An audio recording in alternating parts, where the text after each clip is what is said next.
With the latest on the corporate front, all the market trends, expert opinion, and sound business advice. It is your unique window into the business world, direct from the heart of China. Hello and welcome to Biz Today. I'm Xu Yawen in Beijing.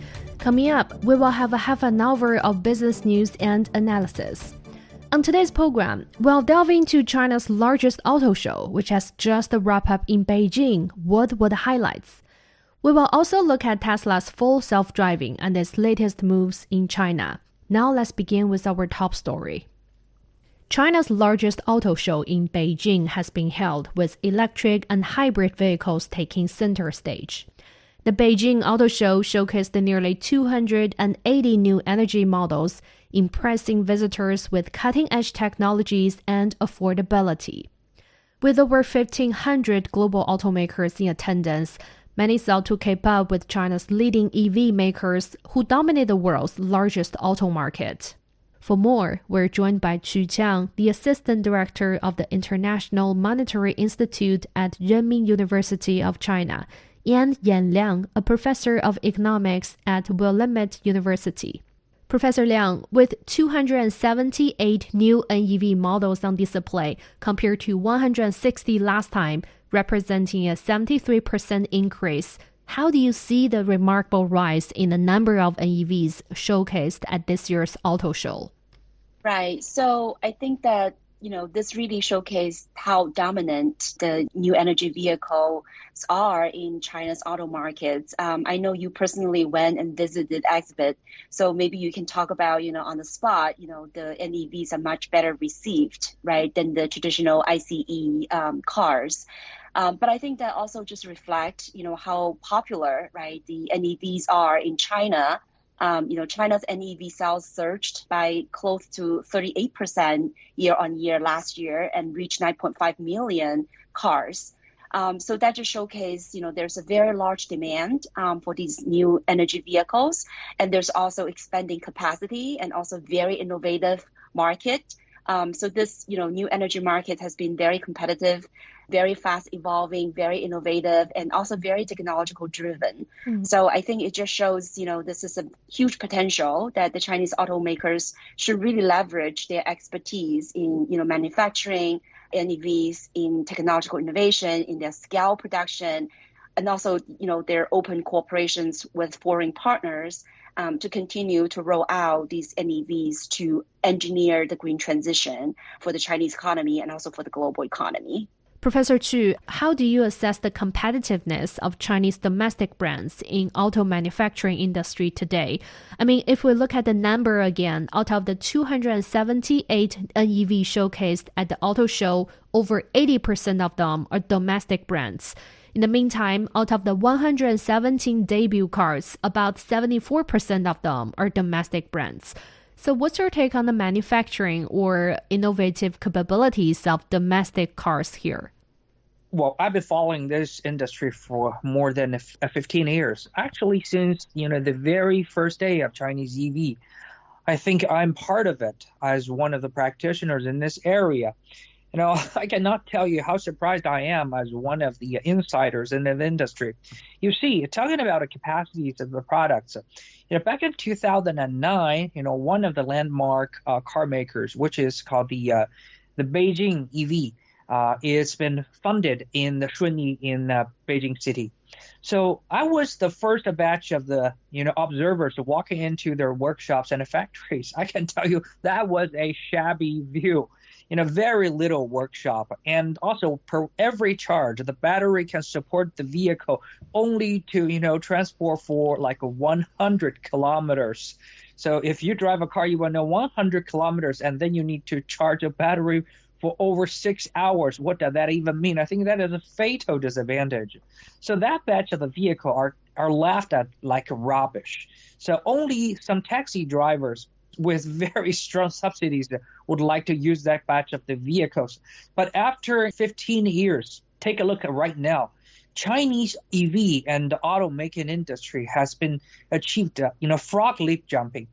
Right now, if I take a look at the Xiaomi vehicle, Huawei vehicle, and also our traditional champions like, BYD, you will see their designs and the decor are so good. It's topping probably the world, first tier.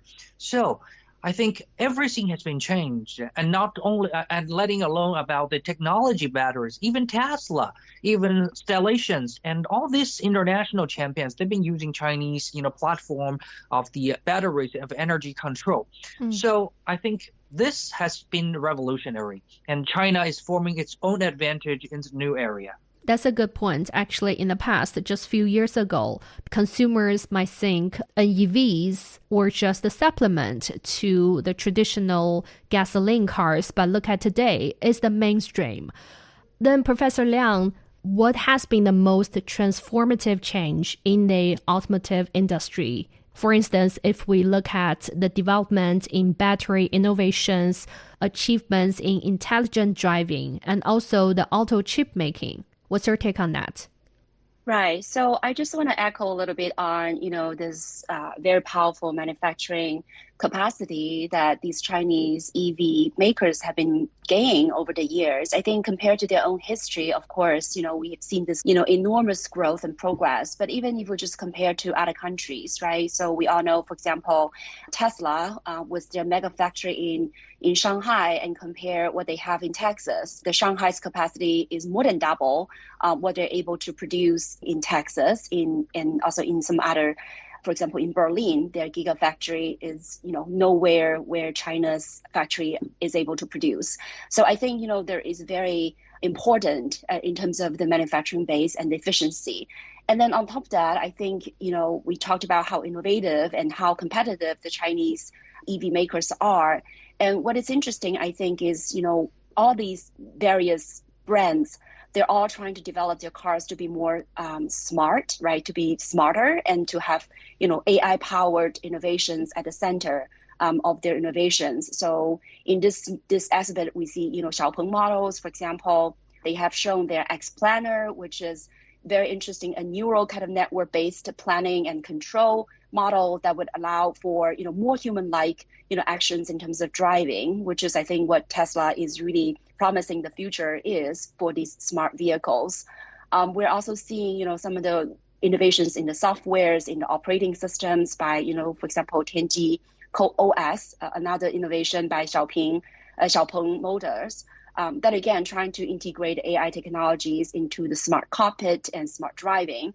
So I think AI is one of the major trends of the development, and Chinese automakers are really making very much breakthroughs in that regard. And I think the second major breakthroughs has really battery technologies. So this is not just in terms of batteries, but also battery swapping technologies that, for example, JC is developing. And they're also trying to really integrate a smart electrification platform to be compatible with the EVs, so then it really allows EVs to be charged faster and safer, and so on and so forth. And of course, they're also developing next generation batteries. So some of these hardwares are also seeing some breakthroughs.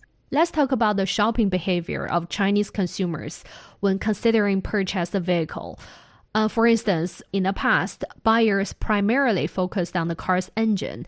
However, nowadays, they consider various factors, such as whether the vehicle has a voice control system, whether it has large screens or massage seats, or whether it has the mini refrigerator, and so on and so forth. It's also worth noting that the prices of new energy vehicles in China are not significantly lower than those of traditional vehicles, and sometimes even higher overseas. So what's your perspective on consumers' changing shopping behavior and the reasons behind this shift? Well, about the pricing strategies.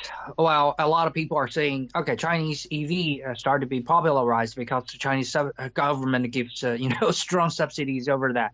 No, actually. Well, maybe in the first 1 or 2 years when our EV is just in the baby steps, we help the manufacturers a little bit, but right now it's totally different story. Actually, like you just mentioned, we're not selling our EVs at a low price, but reversely, we're selling it actually at a high price, not only, in the foreign market, but also inside of China. Why is that? It's because Chinese consumers' behavior has been shaped, by previous traditional gasoline vehicles. Chinese auto market are expensive because of, the differentiated, pricing strategy. BMW, Mercedes, Ford, they always sell their vehicles with a higher price in China, rather than in their own domestic market, plus the tariffs by importing the vehicles. So in China, the same type of vehicle, traditional vehicle, are always more expensive. So on one hand, it's bad for, making the domestic auto market, but on the other hand, it build up the consumer's price tolerance. So it forms one of the psychologies that, okay, if that car is probably below, $50,000, they'll probably be a not so good car. Only when it's above certain level price, and then it probably should be a good car. So they form that kind of stereotype. So when it comes to the EV period of time, the automakers make advantage of this phenomenon. So on one hand, they try to squeeze low about, their cost by, independent innovation. But on the other hand, okay, if the consumers are willing to pay higher price on each car, so why do we not put more of the merits, put more of the advantages into our car? For example, when we're talking about $50,000 worth of the vehicles, why would we not just give them like the massage chairs, give them the bigger screen, give them the better decor, or give them the very fancy, design of the shape? So we give them everything to make them think, okay, this is definitely more than, worse than the $50,000. Probably I spend about $50,000 to buy a car. Looks like a car $100,000. So this kind of a strategy helps the Chinese EV makers to win a lot of consumers, not only in China, but also outside China. Professor Liang, this year's auto show is highly international. Many foreigners, including chief executives from BMW, Mazda, as well as dealers from overseas automakers and international visitors from Turkey, Italy, and Australia, participate in the exhibition. Why do you think many overseas dealers have attended the auto show? Right. So I think in general, what that shows is that, China's the new energy vehicle sector is taking on a leadership role in terms of its technologies, in terms of manufacturing capacity. So I think for foreign companies, if they wanted to really stay ahead of the curve, they need to come to China. They need to work with the Chinese EV makers to be able to really continue to innovate and get to that ahead of the sort of innovation curve.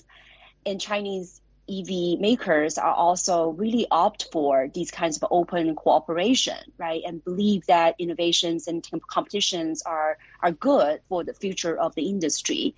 And so I think that is one aspect, which is the cooperation through constructive competition. And the second reason I think, a lot of these international vehicle car makers coming to China is, of course, eyeing for the large markets of China, right? So we have, so many middle class, they're looking for this next generation cars. And so I think these EV makers are all coming here to try to tap into this market, right? As we know, Volkswagen, the group, has just invested 2.5 billion euros in the production expansion in Hefei. So I think this just showcases, this high-level opening strategy and how this is manifested in the new energy vehicle sector.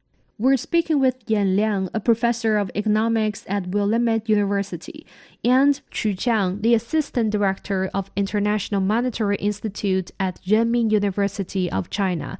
Let's take a short break. Coming back, we will discuss Tesla's full self-driving and its latest moves in China.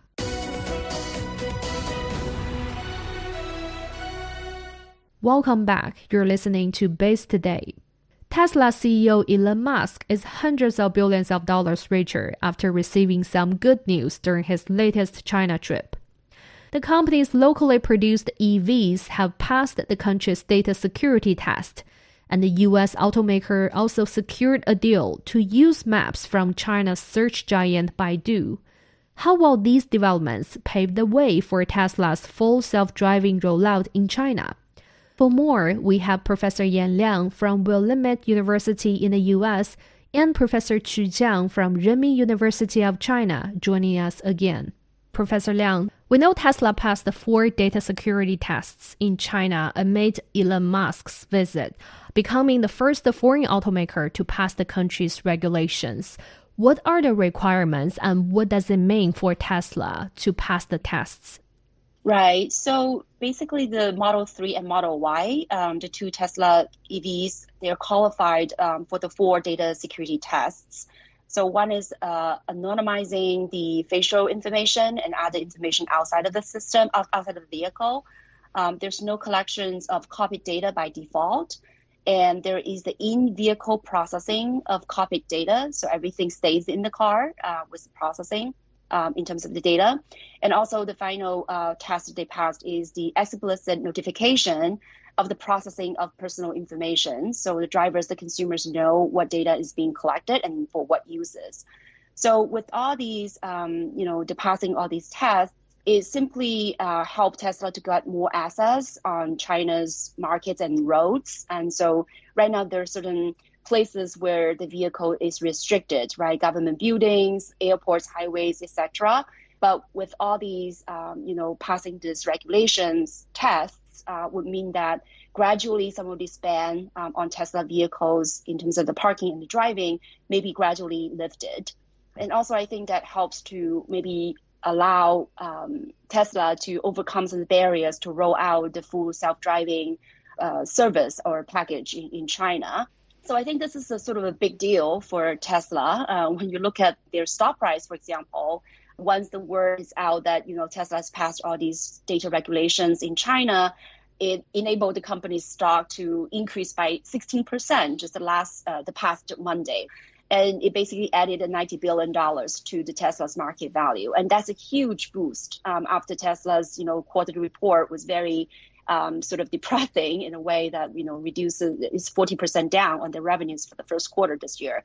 So I think this is a huge boost for Tesla in terms of both their market values, in terms of their financial reports, but also I think in a way it allows, a better opportunity for Tesla to continue to expand in China and roll out, new models and also new kinds of services like the full self-driving. Well, Professor Chu, what's the current level of autonomous driving in China? I mean, how do domestic brands perform regarding self-driving? Well, I think, officially in China, we have the level 4, level 1 to level 4 kind of auto driving. And I think the local champions like the BYD, like the NIO, all of them, I think Huawei has also have done it. They have already got the fundamental technology to achieve the L4 auto driving. So theoretically, yes, their vehicle can also take you home by itself. But I think here there are more things to consider because in China, Chinese car makers are famous being very, very cautious because they want a little bit more of the manual control by the drivers rather than to have just a one car accident. So they've been very cautious. So right now, I think in all the real-time driving experience, I think including the BYD, including the Huawei, including NIO, and I think the mainstream, carry out is the level 3 auto driving. So I think they have the technology already. When I talk to the BYD, when I talk to the NIO, yes, they do have the technology, but they're still deciding whether should we do it right now, to give them the full experience or not. So I think not in a very soon future, in a very near future, the local champions will do it following the Tesla as well. So Tesla, no doubt, is a catfish in the pond. Professor Liang, we talk about Tesla's implementation. I mean, Tesla trying to implement this FSD in the Chinese market. Based on your observation, what challenges does the company face? I mean, for instance, the safety concerns or data privacy or even regulatory issues. Well, I'm actually driving the Tesla and I do have the SD in my car right now. So it's actually just a level 2 in terms of really self-driving that Tesla is rolling out in the US at least. So it's basically the difference is now it does have some sort of driver assistance that it's better than just a simple cruise control, but it still requires human attention. So it's still a hands-on, eyes-on kinds of automation.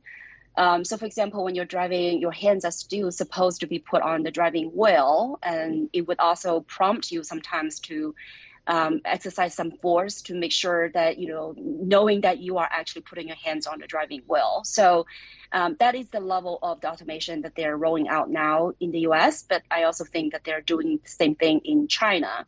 Level 3 is the so-called conditional automation. So it's a relatively higher level. In the United States, it was just rolled out by Mercedes-Benz. So this is sort of hands-off, eyes-off, but it has a lot of requirements. For example, like, with this conditional automation, you have to have outside environment that must be clear and bright. So, for example, my, as FSD on the Tesla now, if it's a rainy day, even you turn it on, you would say, no, the external condition does not allow, the FSD to be, triggered.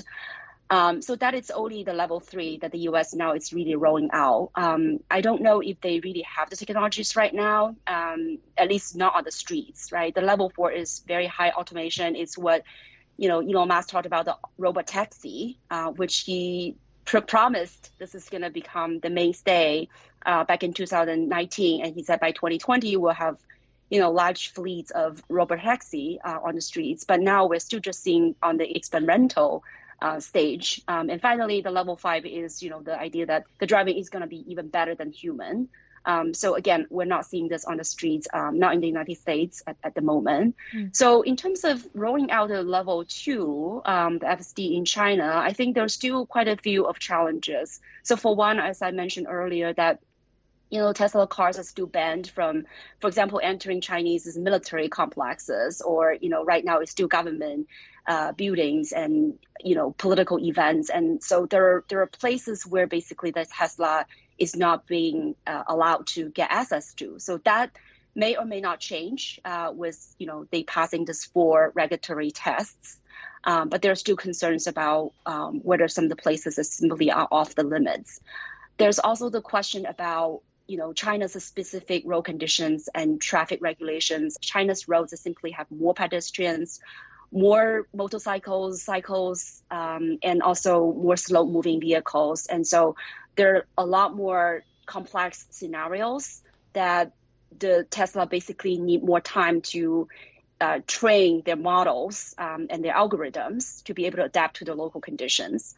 And the last, and I think the most insurmountable kind of barriers right now, the challenge is if Tesla is able to get any approval to transfer data overseas outside of China, because that is very important for them to develop the autonomous vehicle.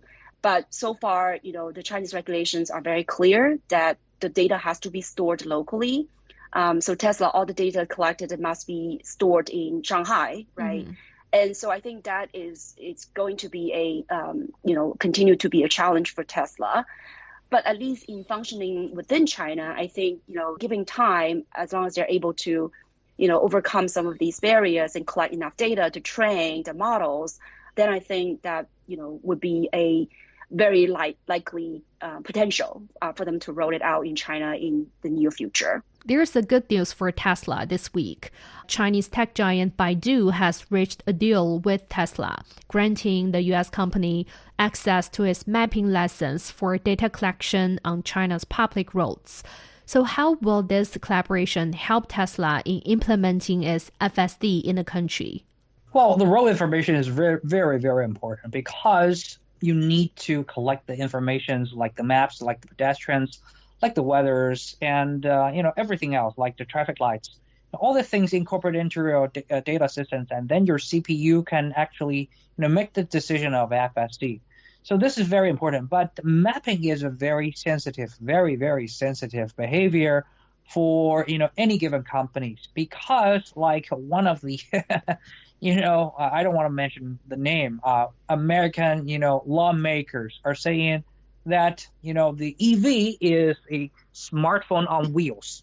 Well, partially she's right, because you probably, when you drive by, you're going to collect lots of very sensitive information. So what about military bases? What about scientific research centers?